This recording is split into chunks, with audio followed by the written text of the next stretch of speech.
Hello नमस्कार, कैसे हैं आप? उम्मीद करते हैं बहुत अच्छे होंगे। आज का ये पॉडकास्ट हमारा बहुत स्पेशल है, वो इसीलिए क्योंकि हम काठमांडू में इसे रिकॉर्ड कर रहे हैं और ये स्पेशली हम आप तक पहुंचाने के लिए लेकर आए हैं नेपाल, जिसे आप बहुत खूबसूरत कहेंगे। और भारत और नेपाल की जब बात होती है तो रोटी बेटी का रिश्ता कहा जाता है, लेकिन नेपाल बीते समय में किन परिस्थितियों से गुजरा वो भी हमने देखा।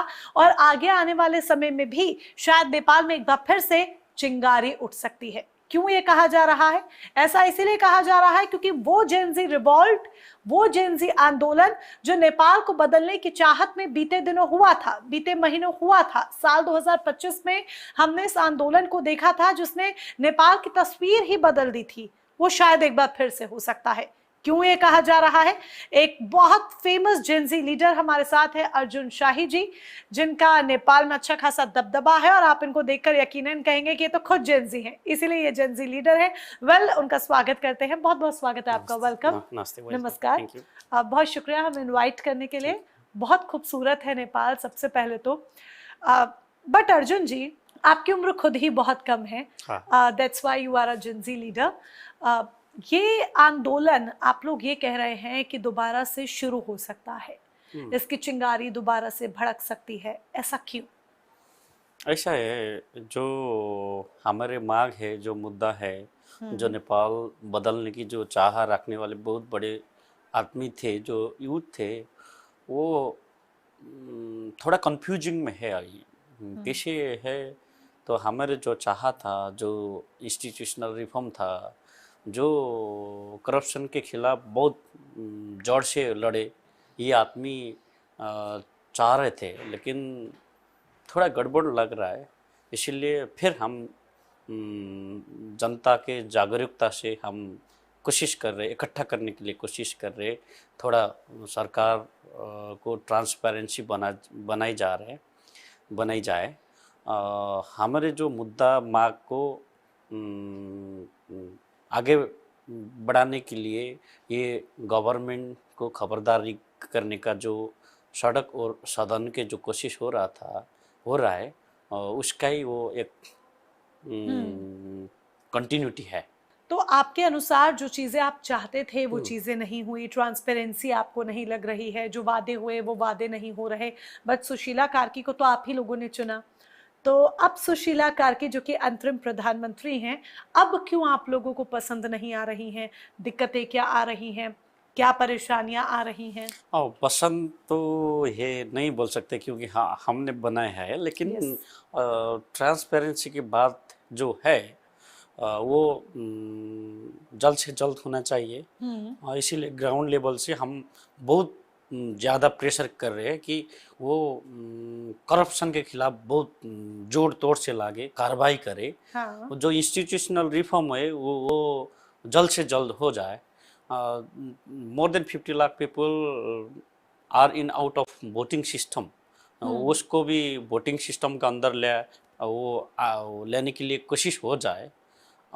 तो हम निरंतर खबरदार कर रहे हैं गवर्नमेंट को ट्रांसपेरेंट बनाने के लिए। ट्रांसपेरेंट वो जो पहले के आदमी थे, जो पहले के गवर्नमेंट थे, वो अपने कुर्सी के लिए बचाव करते थे, लेकिन अभी जो गवर्नमेंट है वो जनता के तरफ देखे, जनता के पीड़ा, जनता के दर्द वो समझे। ये इसीलिए हम निरंतर दबाव कर रहे हैं। तो दबाव आपकी तरफ से हो रहा है। क्या ये कहें कि सत्ता में आने से पहले तो वादे बहुत कर दिए जाते हैं, लेकिन जब सत्ता मिल जाती है या जब कुर्सी पर काबिज हो जाते हैं, बैठ जाते हैं, तो शायद व्यक्ति बदल जाता है? ये सुशीला कार्की के साथ हुआ। हाँ, ऐसा हो सकता है, लेकिन आदमी का परसेप्शन है, परसेप्शन है। कोई आदमी देश और जनता प्रति उत्तरदायी हो तो किसी का कोई मायने नहीं रखता। हम भी मिनिस्टर बन सकते थे, हम भी प्राइम मिनिस्टर बन सकते थे अंतरिम गवर्नमेंट के लिए। वो जो आर्मी चीफ थे, आर्मी चीफ ने तो डायरेक्टली अप्रोचल रखा था। हाँ। आप बन जाओ, गवर्नमेंट संभालो, रिफॉर्म करो। तो बहुत क्यों सिचुएशन था उस समय पर जी। तो हम आदमी जो नेपाल के जो फर्स्ट वीमेन प्राइम मिनिस्टर बनाने के लिए हम बहुत कोशिश कर रहे थे बहुत साल से, लेकिन वो हम बनाएंगे तो अपनी माता जैसी देखेंगे। जब महाभारत में वो है ना, हम आपके उसमें चेहरा में अपनी माता देखेंगे, अपने वो देश का वो भाग्य भविष्य देखेंगे, इसलिए सुशीला कार्की को बनाया गया। तो हम चाहते जल्द से जल्द एक्शन लेना चाहिए। हम बाहर की तरफ से हर तरफ के लिए 24 आवर हम सरकार को सफल बनाने के लिए हम कोशिश कर रहे हैं बाहर तो से। क्या ये माँ अपने बच्चों को अच्छी तरीके से संभाल नहीं रही? If you are understanding my meaning. नहीं, ये जो बाप ही होता है, माता माती है, माता होता है। तो माता को भी लग सकता है, माता भी कंफ्यूजिंग में, किसी आदमी ने कंफ्यूजिंग बना दिया होगा, ये अपने बच्चा नहीं है। लेकिन जो माता जी है उसको पता होना चाहिए कि अच्छा ये मेरा बेटा है, ये बेटा को जो बेटा बोल रहा है वो अच्छा ही है, देश के लिए बोल रहा है, इसीलिए देश को जो भला होगा वही हम करेंगे, इसीलिए बेटा का सुनना चाहिए, यही बता रहा हूँ मैं। What are the top 5 things जो आप चाहते हैं कि नेपाल में होनी चाहिए, जिसके लिए जेंजी आंदोलन हुआ, लेकिन अब जेंजी आंदोलन के बाद जो कमान है वो सुशीला कार्की को मिलती है, लेकिन अब भी आप संतुष्ट नहीं हैं और अब ये कहा जा रहा है कि एक बार फिर से जेंजी आंदोलन होगा। तो वो टॉप 5 चीज़ें ऐसी क्या हैं, या रिफॉर्म्स ऐसे क्या हैं, या बदलाव ऐसे क्या हैं जो आप चाहते हैं कि नेपाल में होने ही चाहिए? सबसे ज़्यादा चीज़ क्या है? Institutional reform. इंस्टीट्यूशनल रिफॉर्म का मतलब जो पुरानी जो जड़ है करप्शन का, उसका टोटली रिवाइव हो जाए। तो इकोनॉमिक रिफॉर्म भी होना चाहिए अभी जल्द से जल्द। तो नेपाल में अनएम्प्लॉयमेंट रेट बहुत ज़्यादा है, उसको युवाओं को रोजगार देने के लिए इमीडिएट एक्शन लेना पड़ेगा, ठीक है। तो more than 1 crore people were in out of Nepal, they are out of voting system. तो वो आदमी को भी वोटिंग सिस्टम के अंदर वो ले जाए तो हम ट्रांसपेरेंसी के साथ वो चुनाव लड़ सकते हैं, ठीक है। Economic reform, institutional reform, political appointment खारिज होना चाहिए। हाँ। जो चौथा है घास बास कपास जो है, उसका अच्छे से इम्प्लीमेंट होना चाहिए। ये है हमारे जो मुद्दा है। वो जो इलेक्शन का बात है, हम डायरेक्ट प्राइम मिनिस्टर, डायरेक्ट वो एग्जीक्यूटिव पे चाहते हैं, लेकिन उसके वो जनता डिसाइड करेंगे वो व्यवस्था कैसी होगा। हाँ। तो यही मुद्दा है सबसे बड़ा। करप्शन का मुद्दा बहुत ज़्यादा मुद्दा है। इंस्टीट्यूशनल रिफॉर्म करप्शन का मुद्दा है, जो वोटिंग सिस्टम का मुद्दा है, वो इकोनॉमिक रिफॉर्म का मुद्दा है, अनएम्प्लॉयमेंट का मुद्दा है। ये 5 चीज़ जल्द से जल्द वो होना चाहिए। ये नहीं हुआ तो चुनाव नहीं होगा। अच्छा, ये 5 चीजें आपने कहा कि होनी चाहिए, बट आपने ये जैसे वोटिंग राइट की भी बात की, जो बाहर जाके बस गया, यानी किसी और देश में जाके बस गया, उसने वहां की नागरिकता ले ली, तो क्या आप चाहते हैं कि वो नेपाल में आके भी वोट करे जब उसका कोई लेना देना नहीं? फॉर एग्जाम्पल, इंडिया में भी तमाम ऐसे लोग हैं जो बाहर रहते हैं, यानी कि इंडिया से बाहर रहते हैं, सालों साल से रह रहे हैं, उन्होंने वहीं की नागरिकता ले ली है। अब वो इंडिया में जब इलेक्शंस होते हैं तो इंडिया में वोट करने थोड़ी आते हैं, जब नागरिकता वहां की ले ली। ऐसा है नेपाल में हो, तो वो भी है, वो रीजन है, लेकिन more than 80 lakh people are in out of voting system, जो नेपाल के नागरिक है, बाहर के नागरिक नहीं हुआ है अब तक।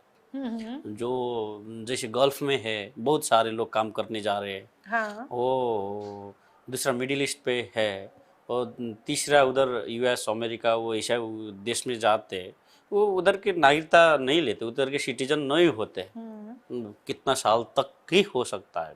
इसीलिए जो अपने देश वो मजबूरी से जो आदमी छोड़ते हैं, उसका भी वोटिंग सिस्टम होना चाहिए। वो डिसाइड करेगा कि हमने क्यों देश छोड़ा, क्या रीजन था, इतना बहुत अच्छे देश को छोड़ने का क्या रीजन था, वो डिसाइड करेंगे।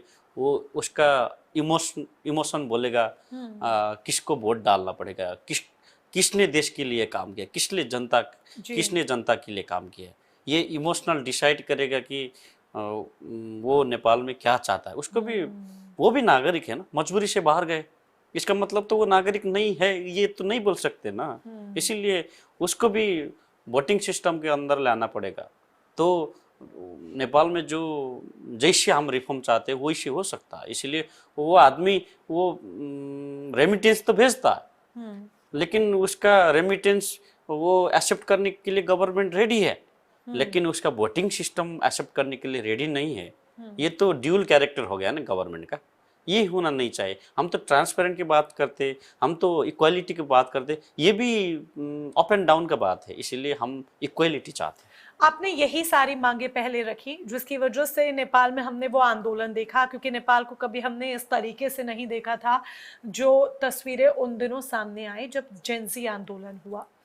अब अगर आप फिर से आंदोलन की बात कह रहे हैं तो इन्हीं मांगों के साथ, इन्हीं मांगों को पूरा करने के लिए, आपके इन्हीं सपनों को पूरा करने के लिए, या ये कहे कि इसी बदलाव को लाने के लिए ही सुशीला कार्की आई, जिसे आप ही सब लोगों ने चुना। तो फिर कमी कहाँ आ रही है? सुशीला कार्की वो वादे अगर पूरे नहीं कर रही हैं या कर नहीं पा रही हैं, तो उसके पीछे कोई तो वजह होगी, कोई तो बेस होगा। क्या आधार है, क्या बेस है, या क्या कमी है जिसकी वजह से वो इम्प्लीमेंटेशन हो ही नहीं पा रहा? ऐसा है, जो प्रैक्टिकल का बात है वो बोलने और करने का चीज़ बहुत फर्क है। यस। तो 100 इयर्स का जो बना हुआ है, जो गंदा है, गंदगी है, उसको तो निकालने के लिए थोड़ा टाइम लगेगा। बहुत सारे गंदगी, इतना इतना गंदगी वो छोड़ के गए हैं वो पुराने लीडर, पुराने पार्टी, तो वो हम घुस के भी वो साफ सुथरा नहीं बना सकते अभी। इसीलिए मैं बोल रहा हूँ ह्यूज रिफॉर्म के कोशिश हो जा रहे, ह्यूज रिफॉर्म चाहिए। उसमें कॉन्स्टिट्यूशनल अमेंडमेंट और संविधान संशोधन की बातचीत हो रही, जो हमारे जो इंस्टीट्यूशनल रिफॉर्म करने के लिए जो संस्थागत सुधार करने का जो कोशिश हो रहा है, वो कानून रुक देते, उसको टोटली चेंज करना पड़ेगा। इसीलिए वो जल्द से जल्द एक्टिव माइंडसेट से काम करे, पैसिव माइंडसेट से देश परिवर्तन नहीं होगा। रिवॉल्यूशन का जो माइंडसेट हुआ था वो चेंज नहीं हुआ होता। इसीलिए बहुत सारे फैसला लिए, जल्द से जल्द फैसला लिया जाए देश के हित में, जनता के हित में, ये हम चाहते। वो कॉन्स्टिट्यूशनल अमेंडमेंट भी है, इसमें बहुत सारे कानून चेंज करना पड़ेगा। अफसरों की कमी, विफलताएं, या फिर सिस्टम में किसी प्रकार की कोई परेशानी, दिक्कत, एक बड़ा फेलियर, मेन आप क्या मानते हैं इन सब के पीछे? सबसे बड़ा जगह तो ईमानदारी था। जो नेपाल के जो लीडर है अभी, वो मुख से ईमानदारी है लेकिन आत्मा से ईमानदारी नहीं है, समझे। करप्शन नसों में यानी घुल चुका था। हाँ, जो लीडर है वो लीडर के वो ब्लड में करप्शन का चीज ऐसे घुल रहे थे जैसा वो नमक और पानी का वो घुलमिल होता है, ऐसा हो रहा था। हम वो डिफरेंस वो नहीं देख पा रहे थे। इसीलिए हमने जब आंदोलन किया था, आंदोलन के बाद बहुत रिफॉर्म हो रहा है और आदमी डर रहा है। हम अभी करप्शन करेंगे तो हम अभी धराप में है, हम अभी इधर उधर भी हो सकते हैं। इसलिए करप्शन का लेवल जो है डाउन हुआ है, लेकिन जितना हमने सोचा है उतना नहीं हुआ। इसलिए वो उसको फाइट करने के लिए इंस्टीट्यूशनल वो रिफॉर्म करना पड़ेगा, उसमें तो नीतिगत सुधार करने के लिए हम कोशिश करने के लिए जा रहे हैं। इंस्टीट्यूशनल रिफॉर्म्स बहुत ज़्यादा ज़रूरी हैं, नीतिगत सुधार बहुत ज़्यादा ज़रूरी हैं, जिस तरह से आपने भी कहा। वन मोर थिंग, आप इन रिफॉर्म्स की बात कर रहे हैं, भ्रष्टाचार की बात कर रहे हैं, सुधार की बात कर रहे हैं, और मैंने आपका एक इंटरव्यू भी सुना था जिसमें आपने कहा कि आपकी जो कमेटी है वो एक वॉच डॉग की तरह काम करेगी। तो ये किस तरीके का आपका मैकेनिज्म है वॉच डॉग की तरह काम करने का? ऐसा है, जो जब अंतरिम गवर्नमेंट फॉर्मेशन करा था हमने, तो उसमें हर मिनिस्ट्री में हमारे जो जेएनजी है, जो जैसे अनुभव है, जैसे एक्सपीरियंस है, जैसे वो आदमी का एजुकेशन है, वही मिनिस्टर में जाके वो रेगुलेट करेगा, वो पीछे से काम देखेगा, वो क्या कर रहा है, वो कैसे कर रहा है, उसको रेगुलेट करेगा। उसमें टीम 10-12 लोग के एक टीम होगा और मिनिस्टर को रेगुलेट करने के लिए, ठीक है। और उसका सुधार, कमी, कमजोरियाँ, जो आदमी का जो वेल एजुकेटेड जो लोग हैं, जो देश के हित में काम करने के लिए जा रहे हैं, उसका जो मुद्दा, जो मांग है, जो एजेंडा है, उसको इम्प्लीमेंट करने के लिए वो हम कमिटी बैठाने जा रहे थे। तो हर मिनिस्ट्री में ऐसा बनाने चाह रहे थे। तो हर मिनिस्टर को भी कंट्रोल करने के लिए एक मैकेनिज्म, वो एक गवर्नमेंट एफिशिएंसी टीम ये चाह रहे थे। तो इसमें हम 60-70% तक हम सफल है। अभी सुधार का कार्यक्रम वो चल रहा है, वो उसमें थोड़ा इम्प्लीमेंटेशन का जो जरूरी है। हाँ यही हम चाह रहे थे, ये हो धीरे धीरे हो रहा है। इम्प्लीमेंट नहीं हो पा रहा नहीं हो पा रहा है। एक्शन प्लान में वो थोड़ा वन वे डायरेक्शन नहीं जा रहा है। ओके, तो अब आपका नेक्स्ट मूव क्या है? नेक्स्ट मूव क्या यही है कि अगर आपके अकॉर्डिंगली चीजें नहीं हो पा रही हैं, जो 5 चीजें जो आपने मुझे गिनाई भी, institutional constitutional reforms, corruption free Nepal, investment भी एक बड़ा मुद्दा है कि इन्वेस्टमेंट हो नेपाल में, ताकि जो बच्चे हैं उन्हें बाहर पढ़ने ना जाना पड़े या फिर काम के लिए बाहर ना जाना पड़े, ये सारी चीजें। बट ये होगा कैसे? नेक्स्ट मूव क्या आंदोलन ही है? क्या आंदोलन ही एकमात्र रास्ता है? Is this is the only way for the solution? मैं डिप्लोमेट्स का स्टूडेंट हूँ, डिप्लोमेसी का स्टूडेंट हूँ। बहुत मीठा मीठा बात करने के लिए मुझे आता था। हाँ, लेकिन मीठा मीठा बात करने से तो रिफॉर्म नहीं होता, ये मैंने उस टाइम में समझ गया था। इसीलिए अभी ये कलयुग में बोलने से कुछ नहीं होता, एक्शन रिक्वायर्ड है आदमी को। इसीलिए नेपाल में पीस ऑफ हेवन बोलता है, वो एक स्वर्ग का देश है। ये अभी स्पिरिचुअल पावर है नेपाल में। दुनिया में किसी ने कभी उसको हड़पने की कोशिश नहीं किया, विफल हुआ। तो हम चाहते इंस्टीट्यूशनल रिफॉर्म होने चाहिए। जो करप्शन का लेवल बहुत ज़्यादा था वो जीरो होने चाहिए, वो करप्शन फ्री नेपाल होना चाहिए। जो यंग पीपल का जो माइंड सेट है वो नेपाल में यूज हुआ। इकोनॉमिक रिफॉर्म हो, टूरिज्म को इम्प्लीमेंट करने के लिए, टूरिज्म को अच्छे बेहतर बनाने के लिए हम अच्छे कानून बनाए। तो बिग नेशन, बड़े बड़े बिग नेशन के बीच में हम बफर स्टेट है।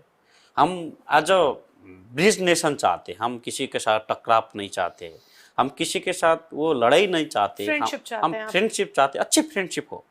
तो हमारा जो मुद्दा है, जो हमारा जो वो प्रॉब्लम है, थ्रू डायलॉग अच्छे से बातचीत हो।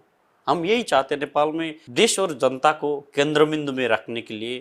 जो आदमी आएगा वही देश को भला कर सकते, बाहर वाले परिचालित आदमी देश को रिफॉर्म नहीं ला सकता। सेंटर में आप देश चाहते हैं और जनता चाहते हैं, लेकिन इसके लिए जिस तरीके से मेरा पहले भी आपसे सवाल था, इसी सवाल को मैं थोड़ा और अच्छे से आपसे पूछना चाहूंगी और थोड़ा और इसका डीप आंसर मैं चाहूंगी, क्योंकि ये अभी क्लियर नहीं हुआ है। अगर आप आंदोलन कह रहे हैं, अगर आप अभी की चीज से, अभी की स्थिति से संतुष्ट नहीं है, आप एक बदलाव चाह रहे हैं, तो इसके लिए आपका नेक्स्ट मूव क्या है? क्या जो तस्वीर हमने पहले नेपाल में देखी थी महीनों पहले, क्या वो तस्वीर फिर से सामने आएगी? देखिए, आंदोलन के रूप में देखिए, दुनिया के सबसे बड़ा आंदोलन हुआ था नेपाल में। उससे भी बड़ा आंदोलन होने में हम तैयारी पोजीशन में है। जब हमारे मुद्दा है, जब हमारा मांग है पूरा नहीं हुआ, तो सबसे बड़ा आंदोलन ऐसा होगा, वो ग्राउंड साफ कर देगा। नेपाल में ब्यूरोक्रेसी, वो लीडर जितना करप्टेड थे उतने ही ज्यादा ब्यूरोक्रेट्स करप्टेड है वो उधर। अभी परसों क्या हुआ था, हम जब आंदोलन कर रहे थे, उसमें ज्यादा से ज्यादा वो लीडर को टारगेट बनाया गया था। अभी जब आंदोलन होगा तो लीडर और ब्यूरोक्रेट साथ साथ में वो टारगेट में जाएंगे। पर ये जो आप टारगेट कह रहे हैं, अगेन माय पॉइंट इज, पहले हमने देखा था कि नेपाल में सरकारी संपत्तियों को नुकसान पहुंचाया गया। हमने देखा तोड़फोड़ हुई, हमने देखा आगजनी हुई, आग लगाई गई गाड़ियों को, इमारतों को। अब आपका ये दोबारा अगर आंदोलन का मूड है, आप इस डायरेक्शन में जा रहे हैं, आपकी कमेटी जा रही है, आप लोग जा रहे हैं, आपके साथ जो और यंग लीडर्स हैं वो जा रहे हैं, तो आप इस चीज के लिए कैसे एक मार्जिन रखेंगे या कैसे एक रेखा खींचेंगे कि दोबारा से वो आगजनी, वो तोड़ फोड़, सरकारी इमारतों को नुकसान, सड़कों पर हंगामा, पत्थरबाजी, ये सब ना हो, क्योंकि ये मार्जिन रखना इज ऐसा है वेरी इंपॉर्टेंट। ऐसा है, सुनिए, जब आंदोलन होता है, आंदोलन का सीमा तय तो होता है, लेकिन वो आंदोलन का माइंडसेट, सब आदमी के जो आंदोलनकारी के माइंडसेट तो हम नहीं पढ़ सकते ना। इसीलिए हमारा जो आप इंटरव्यू और वीडियो भी आप देख लेना, उसमें क्या है, हमारा जो प्रोटेस्ट है वो बहुत शांतिपूर्ण था, बहुत शांतिपूर्ण था। उसमें जो पुराने पार्टी के लोग हैं, उसने अपने जो करप्शन का बहुत बड़ा फाइल था, हाँ। बहुत बड़ा बड़ा फाइल किया था, जो उसमें इन्वॉल्व थे, उसी ने वो सुप्रीम कोर्ट को जलाया, वो डिस्ट्रिक्ट कोर्ट को जलाया, बहुत इमारत जलाई, बहुत गवर्नमेंट ऑफिस जलाई। इसमें हमारा कोई इन्वॉल्वमेंट नहीं। हम जो बड़े आंदोलन को पीसफुल ट्रांजेक्शन में वो बदलने के लिए कोशिश किए थे, इसलिए हम शांत है। अभी थोड़ा जो केओस सिचुएशन है उसको डाइवर्ट करने के लिए, उसको कन्वर्ट करने के लिए, उसको पीसफुल माइंडसेट में थोड़ा बदलने के लिए हम शांत बैठे हैं। इसका मतलब ये हमारा वीकनेस नहीं है। हाँ। इसीलिए हम चाहते देश पीसफुल ट्रांजैक्शन में वो बदल जाए, जल्द से जल्द बदल जाए। इसीलिए हमारे जो मैट्रियट्स है, बहुत 76 आदमी ने सेक्रीफाई किया है, वो बहुत दुख का बात है। वो बहुत सारे घायते हुए, मोर देन 2500 वो घायते हैं। उसको जल्द से जल्द वो रिफॉर्म करने के लिए वो कोशिश होने के लिए जा रहा है, कोशिश हो रहा है। तो ऐसा है, आंदोलन का माइंडसेट एक ही दिशा में नहीं चलता है, उसका डायरेक्शन बहुत 4 दिशा है धरती पे, वो आंदोलन का दिशा बहुत ज़्यादा होता है। इसलिए वो आंदोलन का दिशा बदलने के लिए तो हम हर तरफ से चाहते शांतिपूर्ण हो, लेकिन जो हम सोचते थे, जब हम चाह रहे थे, वैसा रिफॉर्म नहीं हुआ है अब तक। वो बदलने के लिए हम हर तरफ से जीव जान लगा देंगे। ऐसा आंदोलन वो बाद में कभी नहीं हो, ऐसा रिफॉर्म चाहते हैं हम। ये रिफॉर्म के लिए नेपाल के जो जनजी युग लोग है, जो यूथ है, रेडी है, स्टैंड बाई है, वेट एंड सी में है। अभी क्या कर रहे, अभी गवर्नमेंट इधर उधर करेगा तो हम इमीडिएट एक्शन लेंगे। इसीलिए हम खबरदारी, साथ में खबरदारी, साथ में इंस्टीट्यूशनल रिफॉर्म, साथ में नीतिगत सुधार हो, ये चाह रहे हैं।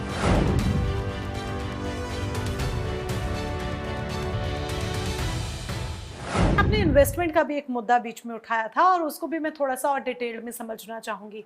ये जो इन्वेस्टमेंट आप चाह रहे हैं फ्रॉम फॉरेन कंपनीज या फिर विदेश से जो आप इन्वेस्टमेंट चाह रहे हैं, ये राजनीतिक सपोर्ट के लिए है, राजनीतिक सहयोग के लिए है, या फिर नेपाल में एक बदलाव के लिए है? बदलाव के लिए तो जरूर है। ये बदलाव कैसा होना चाहिए, हम फॉरेन इन्वेस्टमेंट क्यों चाहते, हम जल्द से जल्द वो जैसा बड़ा आंदोलन हुआ था उसको जो सिचुएशन है उसको ढालने के लिए, उसको बदलने के लिए हम फॉरेन इन्वेस्टमेंट चाहते, ताकि उधर बहुत सारा वो, आप जो बाहर से देखता है आदमी, वैसा नहीं है। नेपाल बहुत स्ट्रांगली है इंटरनली। वो उधर वो जो मेडिसिन है, वो बहुत मेडिसिन का हब है नेपाल। वो हाइड्रो पावर का भी हब है, टूरिज्म का हब है, वो स्पिरिचुअल का भी हब है नेपाल, वो रिलीजन का भी हब है, जो विश्व का केंद्र है स्पिरिचुअल, वो धर्म का स्पिरिचुअल केंद्र है। उसको हम हर तरफ से मैक्सिमम यूटिलाइजेशन चाहते हैं। नेपाल में बहुत ज़्यादा मिनरल्स है, उसको अपने लोग को खुशी बनाने के लिए, अपने लोग को वो समृद्धि बनाने के लिए हम हर तरफ से वो अच्छे हो, हाँ, ये चाहते हैं। हाँ, तो इसीलिए वो इन्वायरमेंट भी अच्छा बनाना चाहिए। बाहर की बड़ी बड़ी कंपनी है वो तो ऐसे उसे तो नहीं आती है, इसीलिए वो इन्वायरमेंट क्रिएट करने के लिए हम हर तरफ से हम बना ग्राउंड वो साफ करने के लिए, फॉरेन इन्वेस्टमेंट एफडीआई वो एंट्री करने के लिए हम हर तरफ से पॉजिटिव मैसेज डाल रहे हैं, ताकि आप आ जाइए, आपका रिक्वायरमेंट क्या है बताइए, हम ऐसा रिक्वायरमेंट बना के ऐसा वो इंडस्ट्रियल रिफॉर्म बनाने के लिए हम तैयार है। मैं हम्बली रिक्वेस्ट करता हूँ, वो नेपाल में बहुत सारे वो मौका है, अपॉर्चुनिटी है, उसको हम सिक्योरिटी ग्रैब देने के लिए करें। रेडी है। हाँ, हम एग्जैक्टली। सिक्योरिटी देने के लिए रेडी है। ओके, आपका जिस तरीके से कहना है कि नेपाल में बहुत सारे अपॉर्चुनिटीज है, लेकिन कहीं ना कहीं जेंजी खुद भी उससे उसे ग्रैब नहीं कर पा रहा है, और अगर इसमें इन्वेस्टमेंट होता है, फॉरेन इन्वेस्टमेंट होता है, विदेशी कंपनियां साथ आती हैं, तो नेपाल की एक तस्वीर बदली जा सकती है, जिस तरीके से हम आपकी बात समझ रहे हैं। आप इस आंदोलन पर हम और भी बात करेंगे, बट ये बहुत अच्छा लग रहा है कि एक युवा, हाँ, और आई थिंक आपकी उम्र 25, 26, 27 कुछ 26 समथिंग। 26 से 2 महीना ज़्यादा है। चलिए, आप मुझसे भी छोटे हैं। ठीक है। तो लेकिन ये बहुत अच्छा लग रहा है कि युवा बहुत जागरूक है, अवेयर है, और अपने देश में किस तरीके से बदलाव लेकर आने हैं उसके प्रति सजग है। दैट मीन्स उस दिशा में कदम आगे बढ़ा रहा है। आई होप मेरी इतनी शुद्ध हिंदी आपको समझ आ रही ठीक है, होगी। आ रहा है। ओके, लेकिन हम आपके बारे में भी जानना चाहते हैं, आपकी कमेटी के बारे में भी जानना चाहते हैं, क्योंकि ये जरूरी है कि जो नेपाल में बदलाव लाने के लिए इतने स्टेप्स उठा रहा है, वो दरअसल कौन है और क्या है, और उसका मोटिव क्या है। तो आपने अपनी कमेटी की शुरुआत कब की, जो ये जेंजी कमेटी है आपकी, ये आपने कब इसकी शुरुआत की, इसका मोटिव क्या था, अपने बारे में भी थोड़ा बताइए। जब मैं बच्चा था, मैं ऐसा इन्वायरमेंट में वो ग्रो हुआ हूँ, हर तरफ से पॉलिटिक्स का बातचीत होता था। हर Okay. तरफ से रिफॉर्म कैसा हुआ, चाहना वो होना चाहिए। वो रामायण भी वो हमारे वो ग्रैंड मदर थे, वो हाँ। रामायण की बातचीत सुनाती थी वो टाइम पर। तो बहुत बदलाव करने के लिए कुछ ठोस कदम उठाना पड़ेगा। तो मेरा घर में ऐसा इन्वायरमेंट था, तो हर तरफ से मेरा माइंड ऐसा बनाया गया है, वो रिफॉर्म का बात, पॉलिटिक्स का बात, वो एक आदमी है तो वही आदमी कर सकता है। दूसरे पर डिपेंडेंट मत हो आप।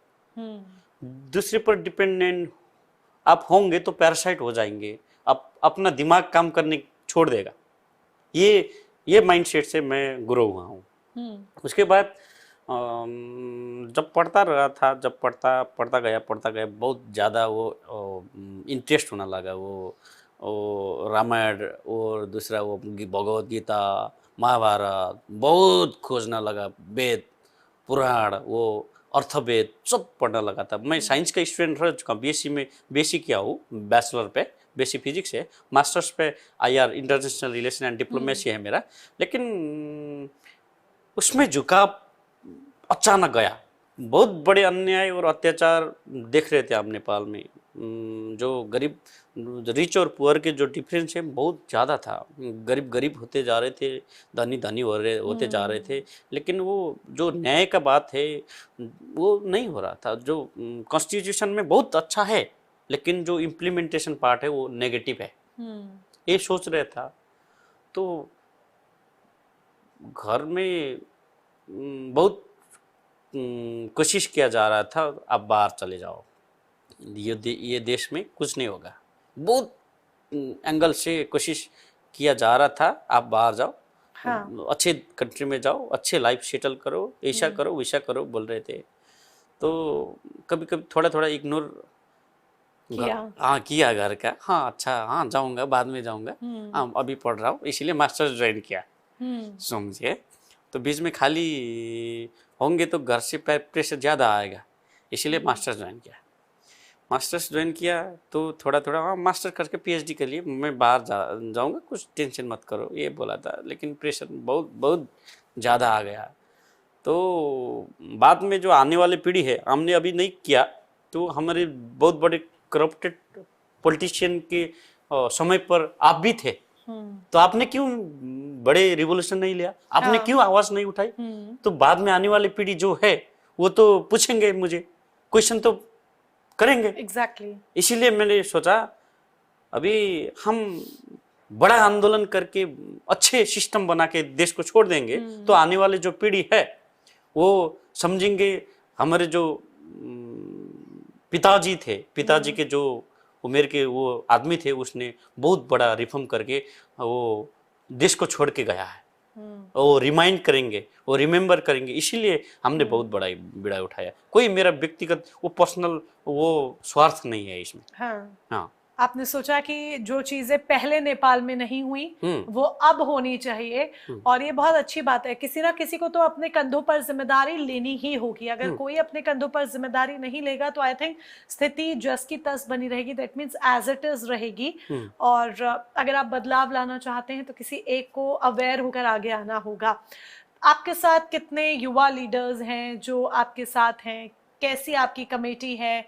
कितने युवाओं का सपोर्ट आपके पास है? क्या चैलेंजेस आपने फेस किए इस मुकाम तक आने के लिए कि नेपाल में बदलाव लाने की दिशा में काम कर पाए? ये तो बहुत क्रिटिकल क्वेश्चन है, इसमें तो बहुत ज़्यादा अंदर घुसना पड़ेगा। तो हमने तो ये क्रांति शुरू करने के लिए हमने बहुत ज़्यादा स्टडी किया था। वो क्यूबा का क्रांति स्टडी किया था, वो रूस का अक्टूबर क्रांति की स्टडी किया था, बहुत ज़्यादा बहुत सारे क्रांति शुरू स्टडी किया था। लेकिन उसमें कॉमन क्या था, वो सेंट्रलाइज था, केंद्रीकृत था। एक आदमी को लीडर मानते थे, उसके बल पर वो आंदोलन करते थे। तो हमने नेपाल में भी देखा था, उससे थोड़ा आगे वो देखा था कि सेंट्रलाइज सब मूवमेंट सेंट्रलाइज था। इसीलिए सेंट्रलाइज मूवमेंट में क्या होता है, एक आदमी को लीडर मान देते, सब उसके पीछे वो आंदोलन करते। लेकिन ऐसा आंदोलन डिजिटल वो एरा में पॉसिबल नहीं है। हमने ये सोचा, तो 2-3 देश में भी गया था, मैंने स्टडी करने के लिए 2-3 देश में गया था। तो ऐसा आंदोलन करेंगे तो एक आदमी को अंदर जेल डाल देंगे, आंदोलन खत्म। इसीलिए हमने डिसेंट्रलाइज मूवमेंट लाया, जैसा ब्लॉकचेन और क्रिप्टो होता है ना, उसको हैक करने के लिए इतना ज़्यादा इजी नहीं है। ऐसा डिसेंट्रलाइज मूवमेंट क्रिएट किया कि राज्य का जो इंटेलिजेंस है वो भी गुमराह में रख दिया हमने। उसका सबसे ज़्यादा टाइम वो युद्ध का सबसे पहला नियम क्या है, गति। हमने गति पकड़ा। गति सुस्त होता तो आंदोलन सफल नहीं होता था। लेकिन हमने डिसेंट्रलाइज किया फर्स्ट में। दूसरा गति को पकड़ा। 16 घंटे में अपदस्थ कर दिया सरकार को। गति और डिसेंट्रलाइज मूवमेंट का तालमेल बहुत अच्छा था उस पे। इसका बहुत बड़ा प्लान, बहुत बड़ा सेक्रीफाई, बहुत बड़ा पीछे का रोल जो है हमारा जो टीम ने किया है। बहुत बड़े लोग हैं, more than 20 lakh active member है नेपाल में अभी जेएनजी का। बहुत बड़े मेंबर, वो आउट ऑफ वोटिंग सिस्टम में है। उसको वोटिंग सिस्टम के अंदर डालना वो कोशिश होने जा रहे हैं, वो भी मांग है हमारा। तो आप चुनाव बोल रहे, चुनाव कराने के लिए तो इतना रिवोल्यूशन, इतना आदमी का सेक्रीफाइस तो नहीं हुआ है ना। इसीलिए चुनाव एक थान 5-7 मंत्री, 5-7 कैबिनेट बनाने के लिए तो हमने इतना थोड़ी वो सेक्रीफाइस किया। इसीलिए हमारा जो मुद्दा है, जो मांग है, वो एकदम स्ट्रांगली हमने रिकमेंड किया है। हमारा वो जो मुद्दा है, जो मांग है, आप एड्रेस कर सकते हो तो करो, नहीं तो आप रास्ता खाली करो। चैलेंजिंग था और युवाओं को अपने साथ जोड़ना। आपने जिस तरीके से सोचा कि जो आपके घर के बड़े थे, उन्होंने नेपाल की तस्वीर और तकदीर बदलने के लिए कोई कदम नहीं उठाए, तो आपने वो सोचा वो मुझे उठाने चाहिए।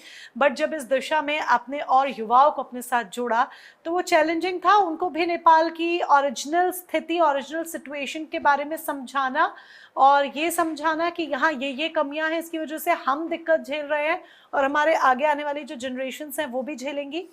ये सबसे बड़ा मुद्दा है। ये जब महाभारत में अर्जुन को कृष्ण वो प्रवचन दे रहे थे ना, उतना गीता का ज्ञान दे रहे थे ना, उतने भी वो तो कम है। हाँ। उससे भी ज्यादा प्रैक्टिस किया है हमने, उतना ज्यादा कन्विंस किया है दिन रात हर एंगल से। एक एंगल से वो कन्विंस नहीं हुआ तो दूसरे एंगल से बहुत ज्यादा स्ट्रांगली बीड़ उठाए आंदोलन करने से पहले। तो दूसरा बात क्या है, वो जेनजी लोग हैं। हाँ। समझे बात को, वो धर्म का बात भी नहीं ट्रस्ट करता, वो साइंस का भी ट्रस्ट नहीं करता, वो अपने वो ताल में रहता है, अपनी धुन में। हाँ, अपने धुन में मस्त रहता है। उसको पता ही नहीं है देश कहाँ जा रहे हैं। yes.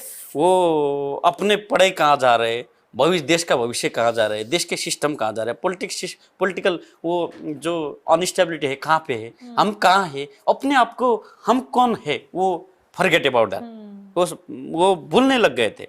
हमने उसको समझा है। ये हमने देखा है, Gen Z is like this, that means mobile में लगा है, ठीक है, ईयरफोन्स कान में है, उसके पास फुर्सत नहीं है ना, वो दिमाग है ना उस दिशा में आगे बढ़ना है कि they are very smart, very active, but बहुत ज्यादा दूर की नहीं सोचते हैं, they live in their present. ये जेंजीज के साथ है, तो ऑफ कोर्स एक चैलेंजिंग फेज रहा कि उनको अपने साथ जोड़ना। बहुत बड़े वो चैलेंजिंग था वो अभी हर लोग को इसे नहीं दिखते। कभी कभी युग में एक आदमी दो आदमी आते हैं ऐसा, जो देश के भला चाहते, जो जनता और देश को केंद्र बिंदु में रख के अच्छा रहो, ऐसा हर लोग के आत्मा में नहीं आता है। ऐसा वो आदमी को कन्विंस करना पड़ेगा। आप अभी छोड़ दो, अभी हम एक पुस्ता जो है उसको सेक्रीफाई करना पड़ेगा। वो सुख, वो शांति, वो छोड़िए। हाँ। जो बाद में आने वाली पीढ़ी है उसको ऐसा डायरेक्शन दिखाएंगे, दुनिया में राज करेगा वो आदमी। वो हमारा जो कल्चर हो, जो संस्कृति है, जो सब कुछ हमारा जो है, उसको रिवाइव करने के लिए एक बार कोशिश हो, तो बाद में आने वाली पीढ़ी है बहुत अच्छे से रहेंगे। बाप ने बहुत दुख किया था, वो रिमाइंड करेंगे कि हमने भी अच्छा डायरेक्शन में चलना चाहिए। हाँ, इसीलिए बहुत बड़ा कदम लिया जाए। बहुत बड़ा कदम आपने लिया और आपने सही दिशा में कदम आगे बढ़ाए कि नेपाल की तस्वीर और तकदीर बदलनी है, जिस तरह से मैंने पहले भी कहा। बट क्या आपको ये नहीं लगा व्यक्तिगत सुरक्षा, दैट मीन सिक्योरिटी, आपकी पर्सनल सिक्योरिटी, जब आप इस दिशा में आगे बढ़ रहे हैं, इस वे में आगे, इस पाथ पर आगे बढ़ रहे हैं, आपकी पर्सनल सिक्योरिटी प्लस नीतियां, रिफॉर्म्स और इसके साथ ही कानूनी चिंताएं, लॉज, आपका अरेस्ट हो सकता है या कुछ, क्योंकि आई थिंक आप शायद एक बार जेल गए हैं। हाँ, समझिए ये क्या है, जब बहुत बड़ा क्रांति करना पड़ेगा। हाँ। बहुत बड़ा बेड़ा उठाना पड़ेगा। कोई तो इधर उधर डिस्टर्ब करने के लिए तो आते रहते ना। महाभारत में भी आते रहते थे, रामायण काल में भी आते रहते, त्रेता युग में भी आते रहते थे। तो हाँ। अभी ये कलयुग है, समझिए। हर आदमी डिस्टर्ब करने के लिए, मोरल डाउन करने के लिए, जेल डालने के लिए तो कोशिश कर रहे हैं ना। ये तो कॉमन मुद्दा है। ये तो हम ऑलरेडी प्रिपेयर है कि हम इतना बेड़ा उठाएंगे तो हम इतना साल तक भी जेल हो सकते हैं, हमको ये पता था। अपना जो व्यक्तिगत स्वार्थ है वो कभी नहीं दिमाग में नहीं रखा। वो इसीलिए मेरे घर वाले भी बहुत चिंता में रहते हैं, ये क्या करने जा रहे हैं। ये शायद इसीलिए क्योंकि आपने श्रीमद् रामायण और महाभारत का बहुत गहनता के साथ अध्ययन किया है। हाँ। जो अभी तक मैं आपकी बातों से समझ पा रही हूँ। हाँ। वो क्या है, गीता में इतना ज्ञान है, आप वो उसका वेट नहीं कर सकते, इतना ज्ञान है। तो जीवन और ज्ञान का वो दर्शन है, वो उसमें अच्छे से वो रिटर्न किया है कि जीवन क्या है, जो जब जब आदमी इस धरती पर आता है तो उसका धर्म क्या है, उसका कर्तव्य क्या है, वो अच्छे से लिखा है। इसीलिए वही मार्ग निर्देशन पर हम चल रहे हैं। बहुत अच्छी बात है, मेरे को बहुत अच्छा लग रहा है ये सुनकर कि आप कितने स्पिरिचुअल हैं और आप श्रीमद् भगवत गीता में क्या क्या लिखा है, श्रीमद् रामायण में क्या क्या लिखा है, उसको आप बहुत दिल से फॉलो करते हैं और उसको आपने अपने जीवन में उतारा है। अब आप शायद एक बार जेल भी गए हैं, मैंने हाँ, आपके जेल भी बारे में गए, पढ़ा था। जेल भी क्या गया। था वो किस्सा? जेल में गया था, एक बहुत बड़े एक वो करप्टेड ब्यूरोक्रेट्स था, उसमें ओके। 60-80 हजार करोड़ वो करप्शन किया था, ओह। नीतिगत वो लीगलाइज, वो नीतिगत भ्रष्टाचार किया था। वो नेपाल के सब पार्टी चला रहे थे, समझे ओके। बात को। वो कब की नेपाल बात है? हाँ, वो 1 महीना 1.5 महीना की बात है। ओके। और वो उसमें क्या हो रहा था, बहुत बड़े वो करप्शन करते थे वो नेपाल वायुसेना निगम के बहुत वो बड़े आदमी थे। वो नेपाल के हर पार्टी को चला रहे थे, फंडिंग कर रहे थे। नेपाल का हर वो मेन स्ट्रीम मीडिया जो बोल रहे हैं, वो मेन स्ट्रीम मीडिया को चला रहे थे। वो मीडिया को जो तत्कालीन जो केपी शर्मा ओली की जो गवर्नमेंट थी, उसके जो लेखा समिति होते सदन में, उसने लेखा समिति ने सिफारिश किया है कि ये आदमी को छानबीन करके निलंबन करके कार्रवाई करो, इतना किया था। लेकिन हर एजेंसी डर रहे थे वो उसको पकड़ने के लिए। हमने गया, जो आदमी है जनजी आदमी गए, आपके वो ऊपर जितना केस लगा है उतना केस को आप जो गवर्नमेंट के जो इंस्टीट्यूशन है उसको सही करो, वो इन्वेस्टिगेशन करने के लिए हेल्प करो, ऐसा किया बोला। तो उसने क्या किया, वो गवर्नमेंट ने क्या किया, उसको पकड़ने की बजाय मुझे पकड़ के अंदर डाला, समझे बात को। तो मेरा मोरल डाउन करने के लिए ऐसा झूठा केस लगाया, गलत प्रचार प्रसार किया है कि एक मेन स्ट्रीम मीडिया है नेपाल में अभी इधर, उसने क्या किया, एक दिन में मोर देन 350 पोस्ट डाला, ये ऐसा है, वो ऐसा है, ये ऐसा है, इसका ये पृष्ठभूमि जो बैकग्राउंड है वो क्रिमिनल है, ऐसा वैसा वैसा ऐसा वैसा किया। तो हमने क्या किया था, उसके आगे मुझे पता था ऐसा हो सकता है, मैं ऑलरेडी प्रिपेयर था। कोई आदमी दूसरा आदमी जेल में गया, उसका तो मोरल डाउन वो होता होगा, वो अब बाहर निकल के ऐसा जबरदस्त आते नहीं होंगे। वो उसने गायते बाघ होता है ना, शेर, वो एक गोली डाल के वो क्या बोलते हैं उसको, वैसा बना दिया। तो हमने सीधा जेल डाल दिया। अभी 2-3 दिन आगे, 4 दिन आगे सब करप्शन के फाइल ओपन करके उसको अंदर डाल दिया। इसीलिए जो गवर्नमेंट है, गवर्नमेंट को भी डायरेक्टली बोल दिया था, अभी इसको नहीं पकड़ोगे तो फिर बड़ा आंदोलन होगा, ये आंदोलन के वजह आप होंगे। इसीलिए सुशीला आमा को डायरेक्टली बोल दिया था मैंने, आप इधर उधर में मुझे लेना देना नहीं है, देश अच्छा हो, जनता को सुख सहल अच्छा हो, इतना ही चाहता हूं मैं। व्यक्तिगत मेरा कुछ स्वार्थ नहीं है, मैं जनता का भला चाहता हूँ, देश का भला चाहता हूँ। इसीलिए जो करप्टेड लोग हैं उसको सबको अंदर डालो, नहीं तो छोड़ो। इसीलिए वो पैसिव माइंड में थे, उसको एक्टिव माइंड किया है। इसीलिए अभी जो हो रहा है, खबरदारी का, सड़क से भी खबरदारी हो रहे हैं, वो इंस्टीट्यूशनल वो फाइट भी हम कर रहे हैं। साथ साथ में एक दिशा में हम जाएंगे तो दूसरी दिशा कमजोर हो जाएंगे, इसलिए हम साथ साथ में लड़ रहे हैं। अच्छा, कई रिपोर्ट्स में लेकिन इस पर सवाल उठाया गया, ये कहा गया कि जो जेंजी रिवोल्ट है, जेंजी आंदोलन है, इसका दुरुपयोग किया जा रहा है। ऐसा है, हम निरंतर, हम कंटिन्यू हम खबरदारी कर रहे हैं। तो हमारा जो आंदोलन था, जो हमारे जो आदमी का सेक्रीफाई है, उसका गलत दिशा में जाए, आप ले जाने के लिए कोई चेष्टा रखे, वो दुष्प्रयास किया, तो ये देश में आप बैठने के लिए लायक नहीं है। हम आपको दुनिया में किसी भी देश में आप भाग के जाएंगे तो उसमें वो जाके उठा के लाएंगे आप। अब आपका विजन क्या है नेक्स्ट, मतलब अभी आप आगे नेपाल को कहाँ देखते हैं, क्या आपका विजन है? बोलने और करने का बात फर्क है। मैं इतना चाहता हूँ हम अच्छे से, आत्मा से देश और जनता को केंद्र बिंदु में रख के काम करने के लिए वो हर तरफ से कोशिश कर रहे हैं।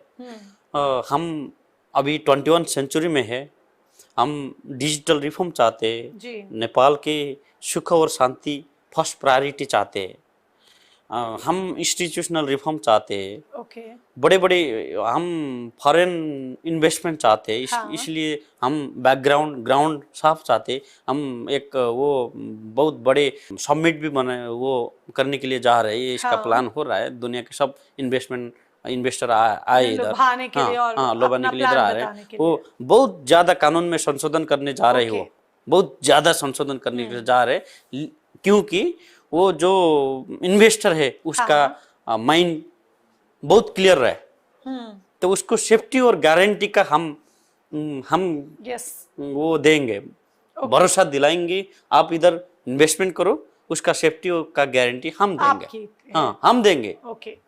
ये चाहते तो हैं। आपका विजन बहुत अच्छा है, उम्मीद करते हैं कि आप अपने विजन में कामयाब हो और नेपाल को एक बेहतर नेपाल और सुंदर नेपाल और नेपाल के युवाओं के लिए एक अच्छा बेटरमेंट के लिए आप उनके लिए और काम कर पाएं, और जो छुटपुट घटनाएं पिछली बार हुई थी वो इस बार कुछ भी इस तरह की ना हो, कुछ भी देखने को ना मिले।